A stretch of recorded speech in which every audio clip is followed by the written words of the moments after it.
रेखा को शादी के कुछ साल बाद ख्याल आया कि अगर वह अपने पति को छोड़कर चली जाए तो उसका पति क्या करेगा।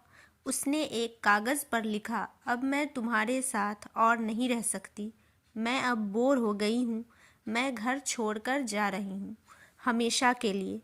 उस कागज़ को उसने टेबल पर रखा और जब पति के आने का समय हुआ तो उसका व्यवहार देखने के लिए रेखा छुप गई। जब पति आया तो उसने टेबल पर रखा कागज़ को पढ़ा और कुछ देर की खामोशी के बाद उसने उस कागज़ पर कुछ लिखा।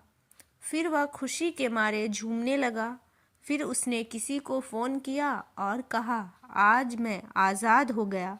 शायद मेरी बेवकूफ़ बीवी को समझ आ गया कि वो मेरे लायक नहीं थी।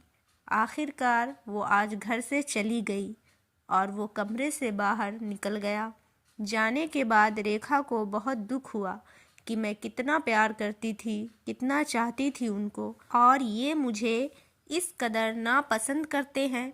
रेखा बाहर निकली और टेबल पर पड़ा कागज़ उठाकर पढ़ने लगी। उस पर लिखा था, मुझे खुद से ज़्यादा तुम पर यकीन है, इसलिए तुम मुझे कभी छोड़कर नहीं जा सकती हो। मुझे पता है तुम यहीं कहीं हो। मेरी ज़िंदगी में खुशियाँ तेरे आने से है, आधी तुझे सताने से, आधी तुझे मनाने से।